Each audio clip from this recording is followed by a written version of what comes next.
So as we discussed yesterday about electrical properties of colloidal mixtures, that they carry equal and similar charges on particles, और colloidal particles पे जो charge होता है due to absorption of similar type of ion from the solution.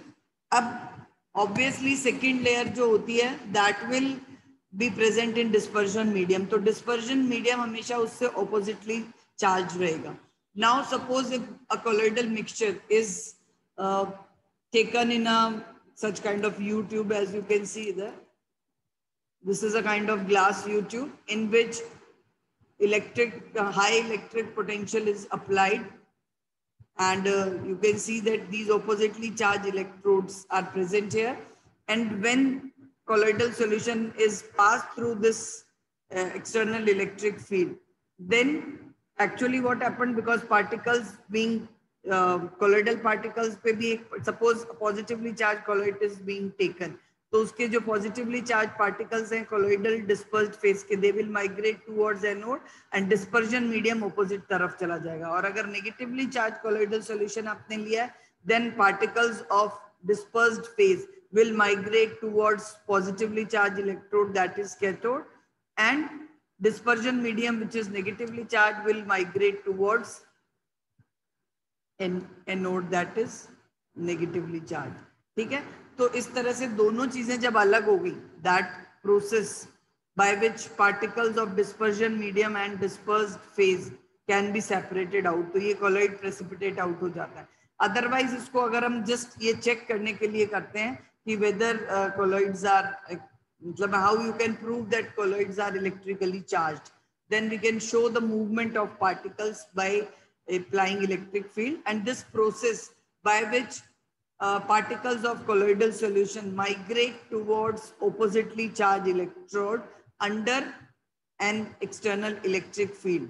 This phenomena or this property of colloids is known as electrophoresis. Sorry. Okay. The movement of colloidal particles under an applied electric field is called electrophoresis. Positively charged particles move towards cathode, while negatively charged particles move towards anode. That will depend which type of sol you have taken. If colloidal solution is positively charged, तो particles जो dispersed phase के होंगे, they will migrate towards anode. And if the colloidal sol is negatively charged, then particles of dispersed phase will migrate toward cathode. Obviously, opposite direction में move करेंगे. So this movement of colloidal particles under an applied electric field is known as electrophoresis. अब suppose आपने इस एक थोड़ा सा different setup बना के अगर हम कोलोइडल सॉल्यूशन को किसी ऐसे बैग में रख दें जिसमें से पोर साइज जो है वो कोलोइडल पार्टिकल्स को अलाउ नहीं कर रहा, only the dispersion medium particles can migrate, तब अगर हम इलेक्ट्रिक फील्ड लगाते हैं देन पार्टिकल्स ऑफ सॉल्वेंट और dispersion medium start to migrate towards electric field, oppositely charge जो भी होगा, और colloidal particles will remain behind. This process is also known as electroosmosis. तो ये दोनों ही टॉपिक्स, मतलब जस्ट डेफिनेशन और small brief idea is there. Electrophoresis is the movement of both colloidal particles as well as dispersed phase as well as dispersion medium towards oppositely charged electrodes, whereas electroosmosis is carried out by applying electricity but placing the solution in a bag of or in an apparatus which is covered with a suitable membrane. एक ऐसे bag में ऐसी जगह पे रख देना है जिसमें एक सुटेबल मेम्ब्रेन लगी है, जो मेम्ब्रेन कोलोइडल पार्टिकल्स को अलाउ नहीं कर रही सॉल्यूशन में से बाहर जाना, सिर्फ डिस्पर्जन मीडियम के पार्टिकल्स को अलाउ करती है. तो इस तरह की मेम्ब्रेन से जब आप इलेक्ट्रिक फील्ड लगाओगे सॉल्यूशन को रख के, then only dispersion medium particles will move towards opposite electrode, whereas colloidal particles will remain behind in that bag or whatever, wherever you have taken. This process in which we are allowing only the dispersion medium particles to move in move towards oppositely charged electrode, this process is known as electroosmosis. क्योंकि हम electric field apply कर रहे हैं इसलिए ये movement हुआ है dispersion medium का, that is why the name electro osmosis. Otherwise simply osmosis तो होता है किसी भी सॉल्वेंट को एक हायर कॉन्सेंट्रेशन से लोअर कॉन्सेंट्रेशन की तरफ अलाउ होने, मतलब अपने आप जो उसका स्पॉन्टेनियस मूवमेंट होता है। तो यहाँ पे भी हम डिस्पर्जन मीडियम को मूव करवा रहे हैं by applying electricity, hence the process is known as electro osmosis. अब ये एक्चुअली दोनों ही प्रोसेसेस ऐसे हैं, इलेक्ट्रोऑस्मोसिस एंड इलेक्ट्रोफोरेसिस, अगर हम इनको प्रोलॉन्ग टाइम तक करवाते रहें देन अल्टीमेटली द सॉल और the colloidal mixture will get precipitate out, क्योंकि डिस्पर्जन मीडियम को अगर हम थॉरली अलग कर दें तो we left only with the colloidal particles, that is dispersed phase particles only. So this process by which salts or colloidal solutions are precipitated out by adding a suitable electrolyte or by some other method. So separation of colloidal particles from dispersion medium is known as coagulation or precipitation, and this process is easier for lyophobic salt. Lyophobic sols की stability जो है वो सिर्फ charge की वजह से ही होती है, क्योंकि उनकी इंटरेक्शन तो होती नहीं है सॉल्वेंट्स के साथ ना। डिस्पर्स्ड फेज के जो पार्टिकल्स हैं they are very little you can say attracted towards the dispersion medium, and their stability is only due to the electric charges which are present on the colloidal particles. तो अगर हम इस charge को remove कर दें किसी भी method से, then we'll have only the colloidal particles, the dispersed phase particles which will get precipitated out, because वो सारे एक दूसरे के क्लोजर आ जाएंगे जब चार्ज नहीं रहेगा और ग्रेविटी से सेटल डाउन हो जाएंगे। तो this process in order to allow the particles of colloids to settle down by any means is called coagulation or precipitation.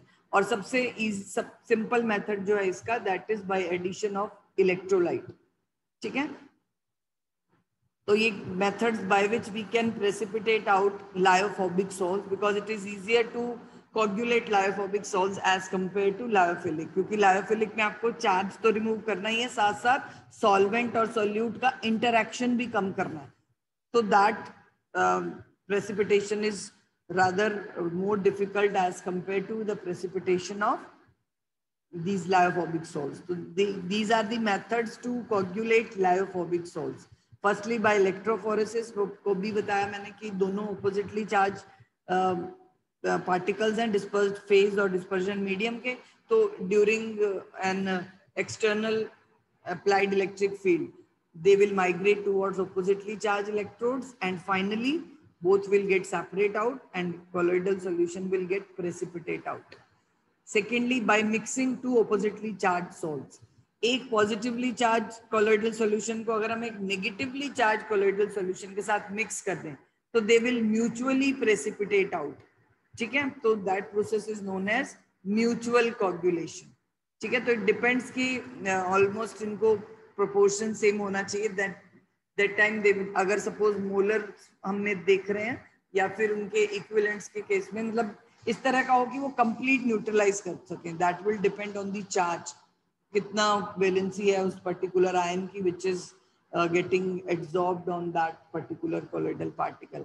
तो इनको अगर हम इस तरह के प्रोपोर्शंस में लेते हैं तो they can neutralise each other completely and get precipitate out. Example है यहाँ पे hydrated ferric oxide which is a positive salt and arsenious sulphide, क्योंकि जो मेटेलिक सल्फाइड्स हैं वो नेगेटिवली चार्ज सॉल्ट्स बनाते हैं, तो they can be easily precipitate out each other, mutual coagulation.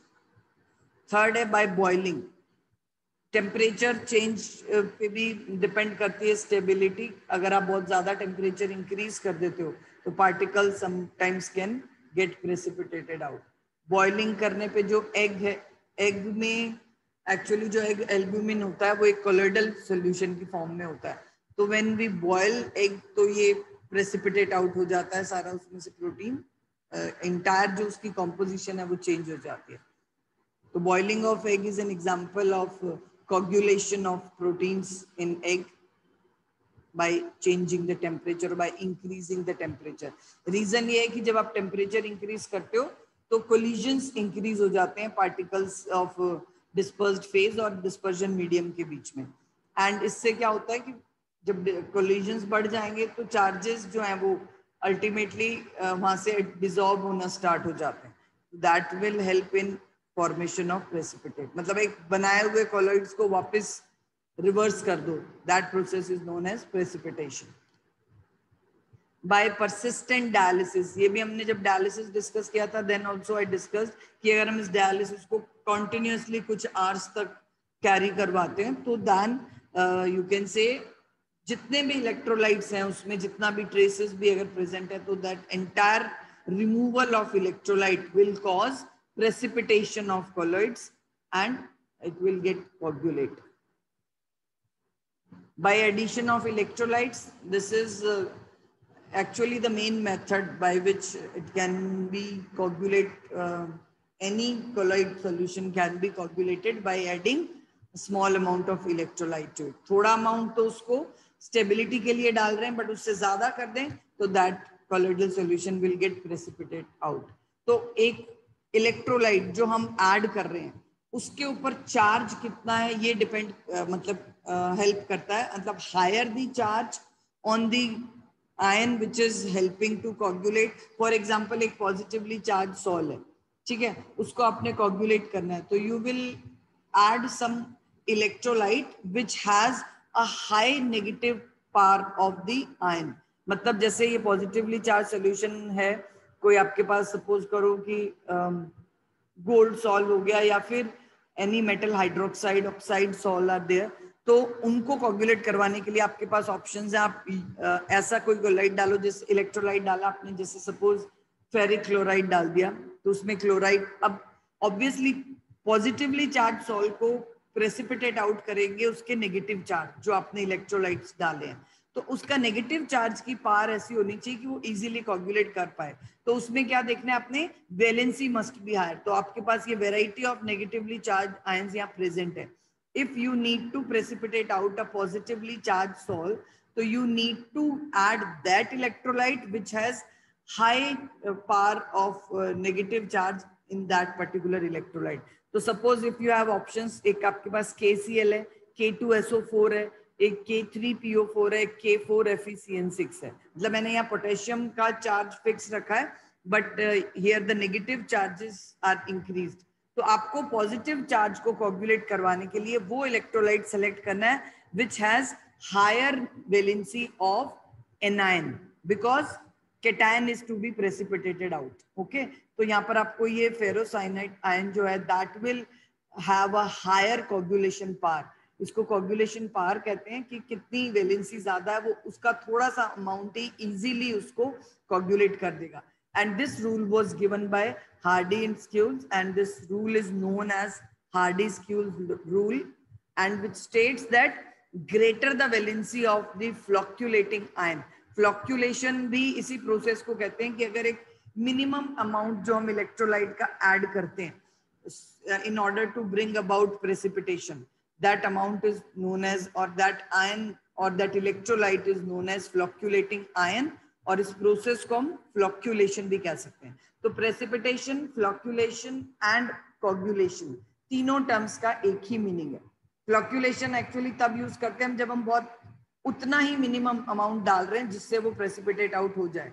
मतलब ज्यादा अमाउंट में इलेक्ट्रोलाइट नहीं ऐड कर रहे, उसका मिनिमम अमाउंट ऐड कर रहे हैं जहां कोगुलेशन स्टार्ट हो जाए. But if you are adding electrolyte in a large amount, then complete precipitation occurs, and that complete precipitation is known as coagulation. So coagulation and flocculation is the same thing. Flocculation term generally is used when a very small amount, that minimum amount which is required to start coagulation, is added. और उस particular value को, that minimum amount which is required in order to bring about precipitation of any colloidal mixture, is known as flocculating value of that particular salt or electrolyte, और इसको flocculating power भी कहते हैं. And it depends on the valency of that flocculating ion. कि जो ion उसको coagulate कर रहा है उसकी वैलेंसी जितनी हाई होगी उसकी फ्लक्चुएटिंग पावर भी उतनी ज्यादा होगी. Means that will require in a very small amount and it will easily coagulate the salt. Obviously charges ज्यादा है, तो अगर suppose पॉजिटिव चार्ज सॉल्ट पे एक सिंगल पॉजिटिव आयन ही है, तो दैट ये जो नेगेटिव चार्ज है ये 4 वाले उसके 4 आयंस को इजीली न्यूट्रलाइज कर पाएंगे। बेसिकली आपको न्यूट्रलाइज ही करना है एक चार्ज को दूसरे चार्ज से, ठीक है। तो अगर पॉजिटिव चार्ज सॉल्ट को कोगुलेट करना है तो आपको हाई नेगेटिव वैलेंसी वाले आयंस चाहिए, and if you want to precipitate out negatively charge salt then you need some high valency cations. तो aluminium salts are generally used to coagulate negatively charged salts, and ferrocyanide salts are generally used in order to precipitate out a positively charged salt. It clear ho gaya beta? If still you have any doubt you can ask. What is Hardy-Sewell's rule? Then it states that higher the valency of flocculating ion, ठीक है, flocculating ion या coagulating ion भी कह सकते हो, greater is the coagulation power of that electrolyte to bring about precipitation. So this is what coagulating value or flocculating value भी कहते हैं, minimum amount of electrolyte required to cause precipitation, which is in millimoles per liter. तो जितना minimum amount उसको coagulating start कर देता है, मतलब complete coagulation आप थोड़ा और ज्यादा करने पे होगा, but when the coagulation starts, so that amount required is known as coagulating value. The smaller the quantity needed, higher will be the coagulating power of an ion. So next is coagulation of lyophilic salts. So recently we discussed that lyophobic salts are less stable than lyophilic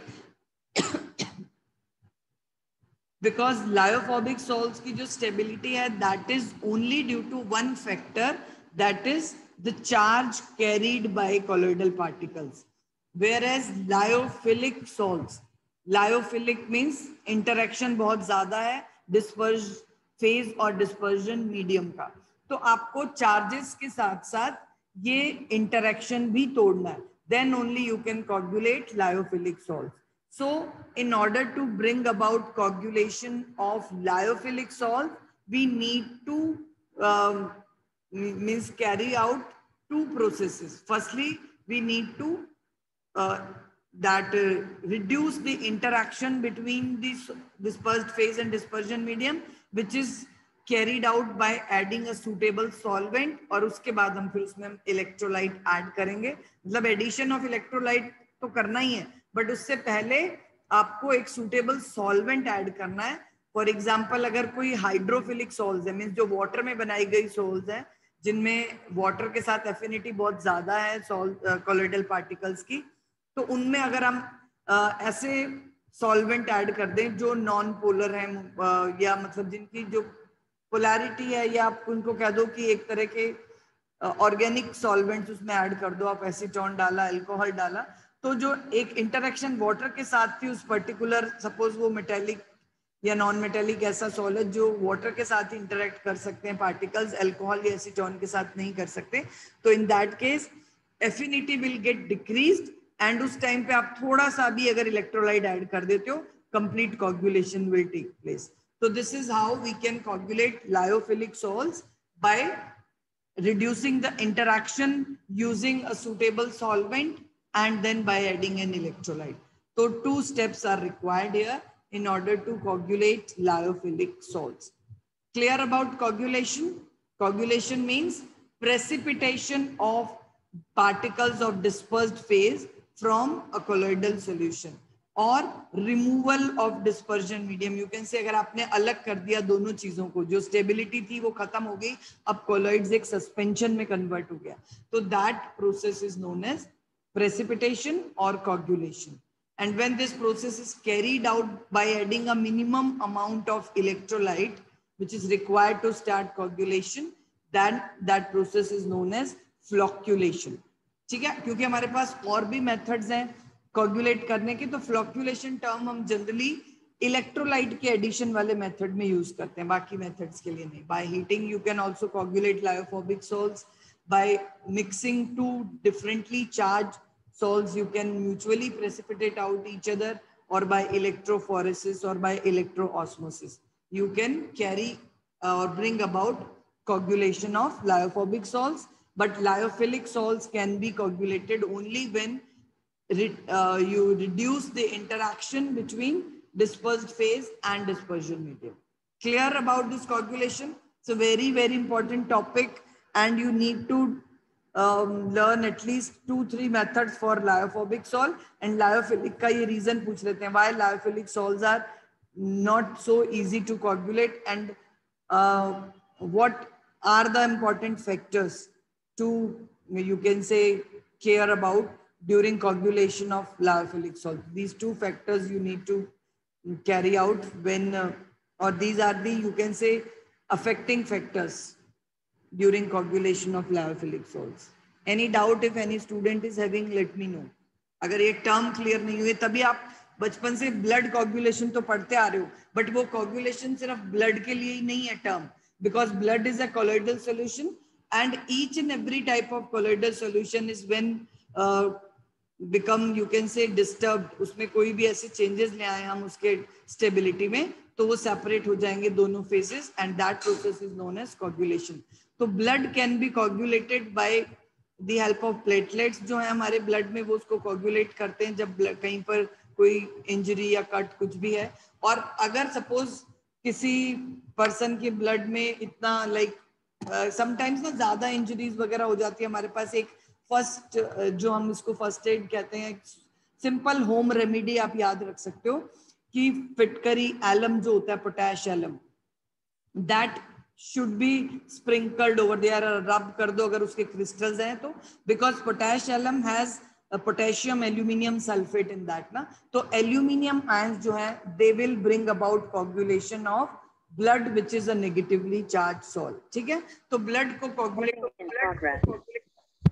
home remedy है, we can use potash alum. Alum or fitkery is to be applied over the that cut or wound, जिसको अपने अगर bleeding stop नहीं हो रही है तो blood will be coagulated by the aluminium ion. उसमें potassium ion भी present है, but potassium की valency 1 है, aluminium has valency 3.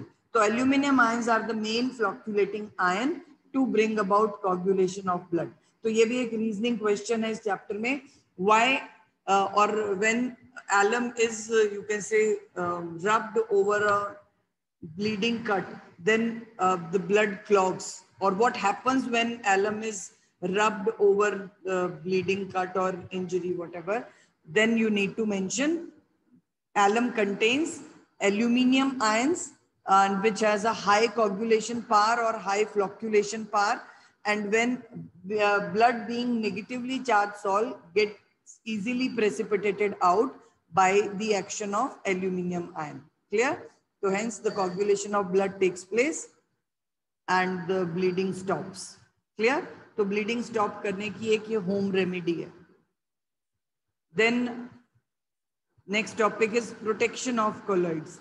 Actually lyophobic salts जो generally stable नहीं होते, they can be made stable by adding a small amount of lyophilic salts. तो जो लायोफिलिक सॉल्ट्स हम यूज करते हैं लायोफोबिक सॉल्ट्स को स्टेबल रखने के लिए, उनको प्रोटेक्ट करने के लिए, that salts are known as protective colloids.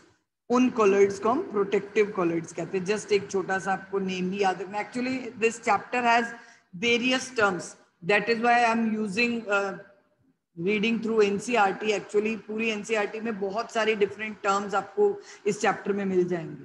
ठीक है, तो during discussion, general discussion on board ना, तो we generally forget about a particular term. तो ये छोटी छोटी टर्म्स हैं, इनके आपको मीनिंग्स क्लियर होने चाहिए. तो what is a protective colloid?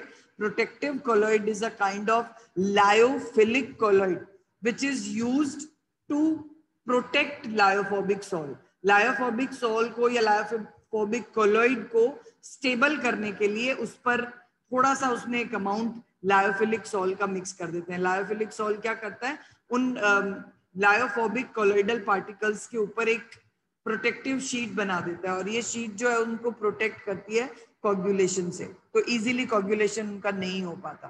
तो that protective lyophilic sol is known as protective colloids. Next, also it is important topic, emulsions. Emulsions are a kind of colloidal system in which dispersed phase and dispersion medium both are in liquid form. ठीक है, तो ये दो types के हैं बेटा, oil in water and water in oil. Oil in water का मतलब वाटर ज्यादा अमाउंट में है, ऑयल के ये जो ड्रॉपलेट्स आपको दिख रहे हैं इन small amount. And water in oil means water की ड्रॉपलेट्स कहीं कहीं पे हो सकती हैं डिस्पर्स्ड, ऑयल जो है वो आपका मेन डिस्पर्जन मीडियम होगा. तो ये दोनों ही टाइप के कोलॉइड्स हमारी डेली लाइफ में एग्जिस्ट करते हैं. Oil in water types of colloids are generally actually जो जिसमें ऐसी क्रीम्स या मॉइस्चराइजर्स आप यूज करते हो जिनमें बहुत कम अमाउंट में ऑयल है, जैसे वैनिशिंग क्रीम हम उसको कहते हैं, जो लगाते ही एकदम से आपको स्टिकीनेस फील नहीं होगा, मतलब जस्ट मर्ज हो जाएगा आपकी स्किन में, क्योंकि उसमें वाटर ज्यादा रहता है, ऑयल कम होता है. तो वैनिशिंग क्रीम और moisturisers are generally the examples of oil in water type of colloids. Even हमारा जो मिल्क है उसमें भी वाटर में कुछ ऑयल्स मिक्स हुए हैं, तो that is a kind of liquid fat is dispersed in water in milk. तो मिल्क भी एक ऑयल इन वाटर इमल्शन है.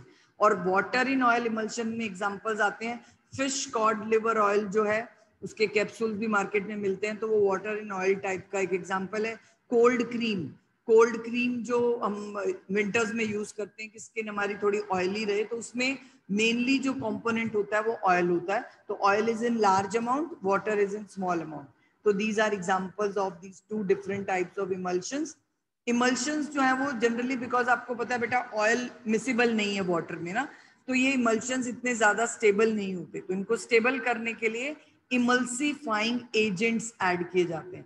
तो here you can mention emulsions of oil in water are unstable and generally क्या होगा, वो layers में separate out हो जाते हैं. अगर आप उनको छोड़ दो तो ऑयल ऊपर आ जाएगा, वाटर सेटल हो जाएगा नीचे.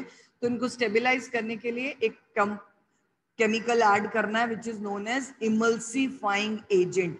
और इमल्सिफाइंग एजेंट जो है वो ऑयल इन वाटर इमल्शंस के लिए जनरली कुछ प्रोटीन्स, मतलब organic polymers you can add, protein gums, synthetic और natural soaps you can add. और वाटर इन ऑयल के अंदर जनरली जो ऐड किए जाते हैं heavy metal salts of fatty acids और long chain alcohols. Lamp black जो कार्बन है that can also be added. तो ये चीजें उनको स्टेबलाइज करने के लिए यूज होती हैं. तो at least 1 or 2 examples of emulsifying agents you need to learn. And what is the meaning of emulsifying agents? The chemicals which are added to stabilize emulsions, because otherwise oil and water are not miscible with each other. अब emulsions जो हैं इसको आप easily separate out कर सकते हो by heating, freezing और centrifugation machine में. अगर हम उनको जैसे मिल्क में से हम फैट को easily separate कर लेते हैं by थोड़ा सा फ्रीजर में रखते हो फ्रिज में, तब भी एक लेयर तो सेपरेट हो जाती है, बट ज्यादा अमाउंट में सेपरेट करना है तो सेंट्रीफ्यूगल मशीन या घर में जो हमारा मिक्सर ग्राइंडर है उससे हम सेपरेट करते हैं ना, क्रीम वगैरह मिल्क से बटर बनाते हैं वॉट एवर. तो centrifugation, freezing and heating can be done in order to bring about coagulation of emulsions, or this process by which emulsions can be broken down into constituent liquids is known as demulsification. The term is not given here, but you must know this term, reverse process of emulsification, by which both the liquid components of an emulsion are to be separated out is known as demulsification. So demulsification can be carried out by heating, freezing or using a centrifugal machine. The process is known as centrifuging. Next है हमारी daily life में colloids के क्या uses हैं. तो थोड़ा बहुत तो कहीं आपने डेली लाइफ में मतलब पढ़े हुए हैं, कुछ जो डिफरेंट हैं that will discuss. Blue colour of sky जो हमारे डस्ट पार्टिकल्स हैं कोलोइडल मिक्सचर की फॉर्म में एयर में प्रेजेंट है, तो they scatter blue light, hence the sky appears blue to us. Fog, mist and rain ये भी एक कोलोइडल पैटर्न में स्काई में प्रेजेंट है. They mix with air to form aerosols, तो इस तरह से ये एरोजोल की फॉर्म में है. फॉग में हमारे वाटर वेपर जो है वो कोगुलेट हो जाते हैं लिक्विड फॉर्म में. मिस्ट में थोड़ा सा सॉलिडिफाई हो जाते हैं, ये तो वो हम उसको मिस्ट कहते हैं टेम्परेचर अगर कम है. रेन जो है वो क्लाउड्स, डस्ट पार्टिकल्स के ऊपर वाटर ड्रॉपलेट्स लिक्विड फॉर्म में आके क्लाउड्स फॉर्म करती हैं, and these clouds are dispersed in air and hence form a kind of colloidal mixture. और तभी हम रेन को प्रेसिपिटेशन भी कहते हैं, बिकॉज रेन्स जो है वो जनरली कब आती हैं, या तो फिर ये क्लाउड्स बहुत हैवी हो जाते हैं तब अपने आप ही प्रेसिपिटेट आउट हो जाते हैं कि ग्रेविटी इनको नहीं उसको मतलब संभाल पाती एयर में. Otherwise artificial rain can be carried out if we sprinkle some amount of salt. अगर हम जाके उन क्लाउड्स की हाइट तक उसके ऊपर कोई इलेक्ट्रोलाइट स्प्रिंकल कर दें, और सबसे चीपर इलेक्ट्रोलाइट कॉमन सॉल्ट है, तो common salt is used some at some places जहाँ पे आजकल ये किस तरह के वंडर पार्क वगैरह है ना, जहाँ आर्टिफिशियल रेनफॉल करवाया जाता है, वो इसी तरह से करते हैं. By throwing electrified sand or spraying a salt carrying charge opposite to one or the clouds from an aeroplane. मतलब एक जनरली कॉमन सॉल्ट भी स्प्रे कर देते हैं, इलेक्ट्रोलाइट्स भी स्प्रिंकल करोगे तब भी वो कोगुलेट कर देगा. तो प्रेसिपिटेशन और रेन टेक्स प्लेस आर्टिफिशियली. ठीक है, तो ये दिस इज एक्चुअली रेन को आप बचपन से प्रेसिपिटेशन टर्म पढ़ते आ रहे हो ना, तो because clouds are colloidal mixture of liquid droplets in air, aerosol एक तरह का, तो उसको हम प्रेसिपिटेट आउट करवा सकते हैं. और नेचुरली भी हो जाता है, और आर्टिफिशियली करवाना है तो कोई इलेक्ट्रोलाइट स्प्रिंकल करना है या इलेक्ट्रिफाइड सैंड स्प्रिंकल करनी है ऑपोजिट चार्ज पर. फूड आर्टिकल्स हमने कर लिए हैं, इतनी सारी चीजें जो हम डेली लाइफ में यूज कर रहे हैं, चाहे घर बना रहे हैं, मार्केट से परचेज कर रहे हैं, they are mainly in colloidal form. Blood is a negatively charge colloidal mixture which is a kind of colloidal sol actually, and styptic action होता है coagulation of sol of blood by using alum or ferric chloride, which is due to coagulation of blood forming a clot which stops further bleeding. ये आपको बता दिया मैंने, alum रब कर सकते हो या फिर फेरिक क्लोराइड सॉल्यूशन. जनरली घर में एलम तो होता है फिटकरी के फॉर्म में, बट फेरिक क्लोराइड अवेलेबल नहीं होता, that's why alum is applied. Soil जो है, fertile soils are colloidal in nature in which humus acts as a protective colloid, तो वो उसको colloidal फॉर्म में रखती है सॉइल्स को भी. ठीक है, formation of delta is also important, क्योंकि रिवर वाटर में बहुत सारे पार्टिकल्स होते हैं क्ले वगैरह के जो colloidal सोल्यूशन की फॉर्म में प्रेजेंट होते हैं, एंड सी वाटर जो है उसमें बहुत ज्यादा अमाउंट में इलेक्ट्रोलाइट्स हैं, सॉल्ट्स हैं. तो जब कहीं भी रिवर जाके सी वाटर से मर्ज होती है, तो उस पर्टिकुलर जंक्शन पे where this river meets sea, the electrolytes present in sea helps to coagulate the colloidal solution of clay present in river water. So this is why delta is formed at the junction of river and sea. Delta मतलब जितने clay particles river water में colloidal solution की form में stabilized थे, वो destable हो गए, precipitate out हो गए by the action of electrolytes present in sea water. So in this way, naturally, coagulation of clay take place at the junction of river and sea. Next is application. हम कैसे कर रहे हैं अपनी daily life में, ये बहुत important है. Cottrell smoke precipitator. Generally जो industries हैं, उनमें ऐसे प्रेसिपिटेटर्स लगे होते हैं जो चिमनीज में ये लगा देते हैं. इलेक्ट्रिकली चार्ज प्लेट्स होती हैं इसके अंदर, और जब स्मोक इनमें से पास थ्रू होती है तो स्मोक में जो कोलोइडल पार्टिकल्स हैं, अनबर्न्ड कार्बन या जो भी हार्मफुल मटेरियल है, वो यहाँ पर ही कोगुलेट हो जाता है. तो हियर दिस इज प्रेसिपिटेटेड एश, और अब जो गैसेस बाहर जाएंगी उस चिमनी से, they will be free from carbon particles. तो दिस कॉट्रेल प्रेसिपिटेटेड, कॉट्रेल जो है वो साइंटिस्ट के नेम पे है, और ये एक प्रेसिपिटेटर है स्मोक को प्रेसिपिटेट आउट करने के लिए, which is used in industries in order to make the जो उनके एग्जॉस्ट मटेरियल हैं, गैसेस हैं, वो स्मोक फ्री हो जाती है. Purification of drinking water by adding alum helps to coagulate suspended impurities. Medicines कई हैं जो कोलोइडल फॉर्म में है, which are used to precipitate out that particular, you can say, ऐसे कई हमारे बॉडी के अंदर कुछ माइक्रोब्स हैं जिनको जो सॉल्यूशन की कोलोइडल एक्चुअली इम्प्यूरिटीज की फॉर्म में वहाँ प्रेजेंट है, या कोलोइडल इन्फेक्शंस हो जाते हैं, तो इनको फिर प्रेसिपिटेट आउट करने में ये यूज होते हैं. Next is tarnishing. तो जनरली एक तो टैनिंग, सॉरी, लेदर का जो टैनिंग है उसमें भी यूज होता है colloidal particles. Cleansing action of soaps, emulsions बनते हैं, ये भी हमने कर लिया है.